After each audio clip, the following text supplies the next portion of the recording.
C'est quoi la différence entre catholique et protestant? Est-ce qu'il y a vraiment des différences fondamentales entre les deux ou c'est juste une question de préférence? Avant de commencer, je veux préciser que je ne parlerai pas des vieilles erreurs du passé. Toutes les églises ont commis des fautes dans l'histoire, mais ça sert à rien de se lancer le blâme. Je veux pas faire le procès des gens qui sont morts et enterrés, je veux aider les gens bien vivants à prendre des décisions éclairées. Je veux répondre à ceux qui se demandent pourquoi j'irai dans une église plutôt qu'une autre. La différence fondamentale entre les catholiques et les protestants, c'est notre vision de la Bible. Pour les protestants, la Bible, c'est la parole de Dieu. C'est la vérité avec un grand V.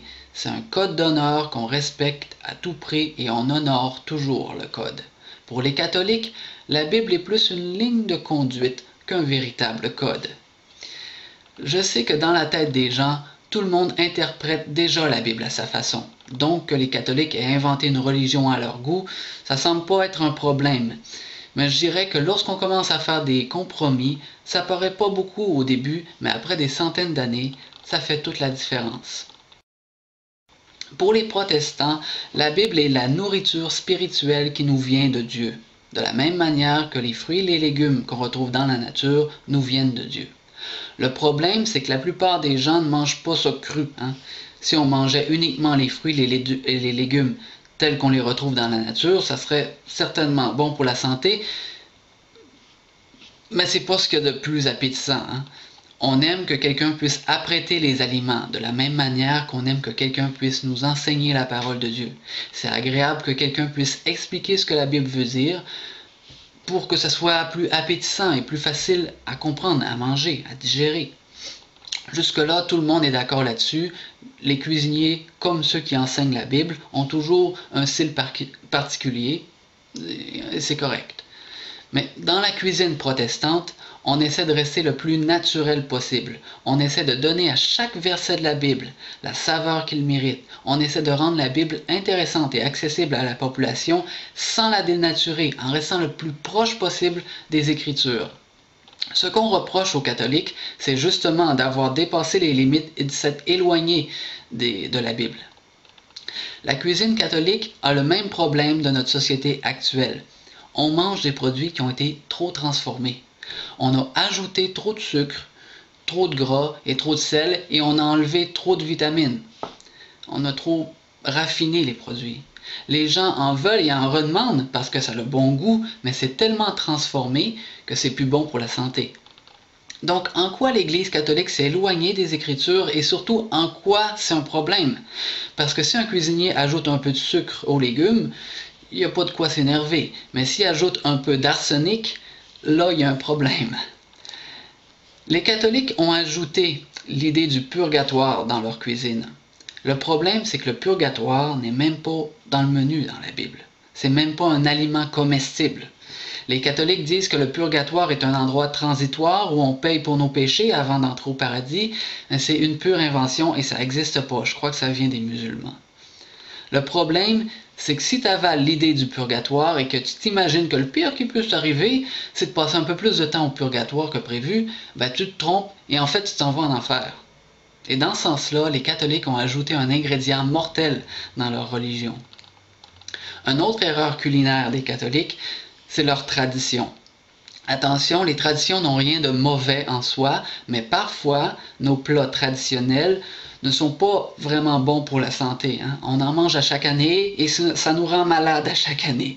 Mais c'est la tradition. On a pris des ingrédients naturels, on s'est inspiré de la Bible, des choses naturelles, mais on a modifié le sens et on a fait des plats mauvais pour la santé. Mais parce que c'est la tradition, on en mange sans se poser de questions. Par exemple, selon les traditions inventées par les catholiques, le pape est le leader spirituel de l'Église. Il n'y a aucun problème dans le fait d'avoir un leader spirituel. Le problème n'est pas là. Le problème, ce qui est mauvais, c'est l'importance qu'on lui a donnée. Dans la Bible, Jésus a choisi l'apôtre Pierre pour être un pilier dans l'Église. Jésus a dit, « Je suis Pierre et sur cette pierre, je bâtirai mon Église. » C'est donc normal que certaines personnes aient un statut particulier dans l'Église, mais pas au point où on les adore comme des dieux, comme on fait avec le pape. Dans Actes chapitre 10, Un homme s'est jeté aux pieds de l'apôtre Pierre et s'est prosterné devant lui. Mais Pierre l'a relevé en disant « Lève-toi, moi aussi je suis un être humain. » Et le pape aussi est un être humain. Donc si Pierre avait cette attitude, c'est pas normal que le pape ait autant d'adoration et qu'on construise des énormes cathédrales aussi majestueuses. Il y a quelque chose qui en a perdu à quelque part. L'Église catholique a mis beaucoup d'emphase sur les cérémonies et l'aspect théâtral de l'Église, et c'est mal. Jésus était justement contre ce genre de spectacle. Dans Marc, chapitre 7, Jésus a dit aux scribes et aux pharisiens « Hypocrites, Ésaïe a bien prophétisé sur vous, ainsi qu'il est écrit « Ce peuple m'honore des lèvres, mais son cœur est éloigné de moi. C'est en vain qu'il m'honore, en donnant des préceptes qui sont des commandements d'hommes. Vous abandonnez le commandement de Dieu et vous observez la tradition des hommes. » Il leur dit encore « Vous anéantissez fort bien le commandement de Dieu pour garder votre tradition. » Finalement, une des erreurs les plus flagrantes chez les catholiques, c'est le culte rendu à Marie. On a fait la même erreur qu'avec le pape. On a amplifié et exagéré son importance. On lui a donné un rôle, une place qu'elle n'aurait jamais dû avoir. Dans la Bible, c'est vrai que Marie est une femme exemplaire, c'est vrai qu'elle était vierge lorsqu'elle a enfanté Jésus, c'est un miracle, on s'entend là-dessus, c'est biblique, mais elle n'a jamais été la vedette de l'histoire. Marie était seulement un personnage secondaire, mais les catholiques en ont fait la vedette principale. Ça n'a pas de sens. Marie est un outil dans les mains de Dieu, toute la gloire revient à Dieu, les catholiques lui ont donné tellement d'importance qu'elle vole la vedette aujourd'hui et c'est mal.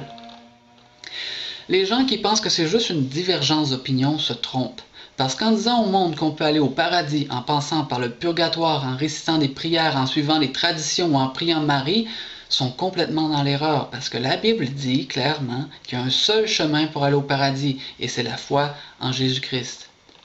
Dieu a tellement aimé le monde, Jean 3,16, qu'il a donné son Fils unique afin que tous ceux qui croient en lui ne meurent pas, mais qu'il ait la vie éternelle. Pourquoi Jésus aurait accepté d'être sacrifié et de mourir sur la croix à notre place s'il y avait d'autres façons d'aller au ciel? Pourquoi il se serait donné cette peine-là s'il y avait d'autres façons?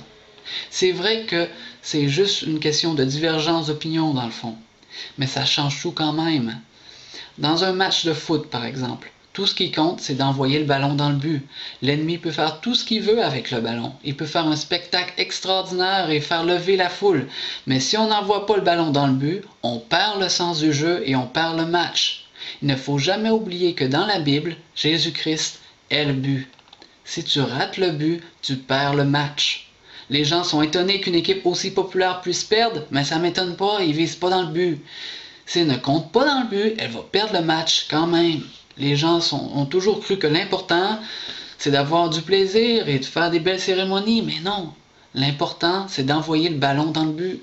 Et Jésus-Christ est le but. Et quand je vois l'Église catholique se passer le ballon entre Marie, le pape et leur tradition, je dis que c'est bien beau tout ça, mais ils ratent complètement le but. Peut-être que ça fait plaisir au public, mais ils ont oublié quel était le but de notre existence. Il y a 2000 ans, Jésus reprochait aux pharisiens de ne pas honorer les commandements de Dieu.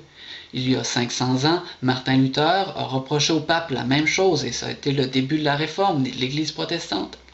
La différence entre toutes les religions du monde et la Bible, c'est que dans toutes les religions du monde, c'est l'homme qui essaie de monter vers Dieu par ses propres efforts. Mais dans la Bible, c'est Dieu qui est descendu vers l'homme pour le sauver. Il est écrit dans 2 Timothée 4, 3, « Il viendra un temps où les hommes ne supporteront pas la saine doctrine, mais ayant la démangeaison d'entendre des choses agréables, ils se donneront une foule de docteurs selon leurs propres désirs. » Les gens sont prêts à avaler n'importe quelle pilule pourvu que ça les soulage et que ça les fasse sentir bien pour un instant.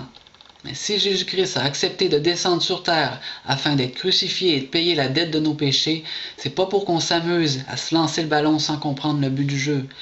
Jésus-Christ est venu sur terre pour donner un sens à notre existence et pour nous dire « Je suis le chemin, la vérité et la vie. Personne ne peut aller au paradis sans passer par moi. »